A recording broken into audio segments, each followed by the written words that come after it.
Salve, salve galerinha, tudo bem com vocês? Então galerinha, tivemos aí Carlos Alcaraz e Jannik Sinner fazendo a final de Wimbledon 2025. Esse jogo, né, essa final trouxe bastante expectativa, né, foi uma final bastante hypada, principalmente, né, por ser o primeiro encontro dos dois jogadores depois daquela final de Roland Garros. A final de Roland Garros faz mais ou menos um mês e meio, né, então tá bastante fresca, né, na memória dos fãs. E com certeza, né, muitos queriam ver mais de 5 horas em quadra novamente numa batalha épica. Eu acho, galerinha, que dificilmente, né, outra final vai ser como aquela. Aquela foi, se não a maior final, com certeza, uma das 3 maiores finais da história do tênis, por tudo ali que envolveu, né, pela virada, pelos break point, pelos match points, né, que o Sinner teve. E eu tava esperando sim um grande jogo, né? Uns 5 sets, quem sabe, né? Mas não como aquele de Roland Garros, né? E diferentemente, né, galerinha, daquela final de Roland Garros, esse jogo foi mais diferente. Foi um jogo mais nervoso, foi um jogo onde os dois jogadores erraram bastante, entendeu? Se a gente for ver aí, principalmente o Alcaraz, né, que o ano passado, quando ele derrotou o Novak Djokovic, o Alcaraz, ele deu aula, entendeu? Foi uma final quase perfeita do Alcaraz o ano passado, e esse ano ele errou bastante, né? E eu diria, né, se eu fosse classificar, definir, né, essa final com uma palavra, ou, né, usar uma frase, eu usaria aquela frase de que quem errar menos ganha, né? O tênis tem bastante essa frase, né, que fala que é o esporte de quem errar menos vai vencer, e nesse jogo essa frase se encaixa bastante, né? Quem errou menos foi campeão, no caso o Jannik Sinner. Foi uma final aí boa, entendeu? Eu acho que foi melhor que a final do ano passado, né? A final do ano passado aí, basicamente o Alcaraz ele dominou completamente o Djokovic, mas também não foi aquela final de Roland Garros, né? Nem perto disso. Mas deu o Jannik Sinner. Depois aí de 5 vitórias consecutivas, né, do Carlos Alcaraz contra o Sinner volta a bater o Alcaraz em um Grand Slam, na grama novamente, né? A única vitória do Sinner sobre o Alcaraz tinha sido lá em Wimbledon, né, 2022.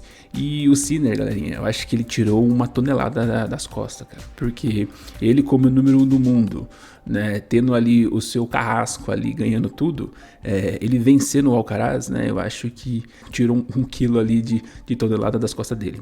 Já pelo lado do Alcaraz, né, eu acho que essa final vai ser de bastante aprendizado para ele. Ele tem 22 anos, é um cara muito novo, entendeu? A gente nem viu ainda o melhor do Carlos Alcaraz. Ele tem muitos anos aí pela frente, né? Se a gente for pensar, né? A gente viu o melhor do Novak Djokovic depois dos 30, né? Quem sabe a gente possa ver também o melhor do Carlos Alcaraz, que já é um jogador incrível, né? Que seria ainda mais incrível nos próximos anos, né? E eu acredito que essa final vai ser bastante aprendizado, porque também foi a primeira final que ele perde, né? Em um Grand Slam. Ele tinha 5 títulos em 5 finais, e essa é a 6ª final, né? Foi a 6ª final do Alcaraz com a primeira derrota. Acredito que o Alcaraz ele vai amadurecer bastante, né? Assim como ele vem amadurecendo aí, principalmente nesse ano, né? E essa final foi mais uma etapa aí de crescimento na carreira dele. Só trazendo aqui algumas curiosidades, galerinha, bastante interessante mesmo. Se a gente for contar, né, os últimos 7 Grand Slams, né, de janeiro de 2024 até o momento, foram 7 torneios, né? Esse ano ainda tem mais um, o US Open. Desses 7 torneios de Grand Slams, todos foram vencidos ou pelo Alcaraz ou pelo Jannik Sinner. Em 2024, né, o Sinner ganhou lá o Australia Open, depois o Alcaraz ganha Roland Garros e o Wimbledon, o Sinner volta a ganhar o US Open. Esse ano o Sinner ganha o Australia Open novamente, o Alcaraz ganha Roland Garros e agora o Sinner ganha o Wimbledon. Muito tem se falado, né, dele substituir o Big Three, realmente isso está se confirmando, mas é curioso, galerinha, vamos ver até quando vai, né, esse domínio nos dois, porque o único que está chegando perto de fazer alguma coisa contra eles é o Djokovic, entendeu? O Djokovic ganhou a medalha de ouro em cima do Alcaraz no ano passado, eliminou o Alcaraz do Australia Open esse ano, e o Djokovic a gente sabe como é que tá, entendeu? Então, se não surgir nenhuma grande estrela, entendeu? Nenhum grande jogador à altura nos próximos anos, né? A gente espera que seja o Fonseca, né? Daqui a alguns anos. Vai ser difícil alguém ganhar algum grande slam dele, entendeu? Assim como foi com o Nadal, Federer, depois chegou o Djokovic, né?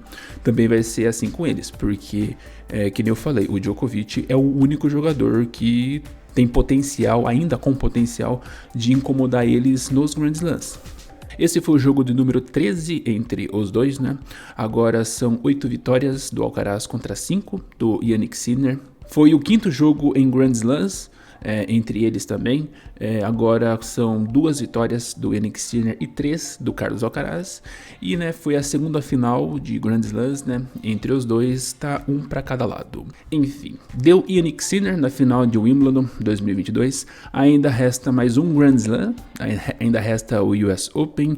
Tem o último giro aí de quadradura da temporada, né? Tem aí mais 4 Masters 1000, mais um Grand Slam, tem o Finals. Ainda tem lenha para queimar ainda nesse ano de 2025.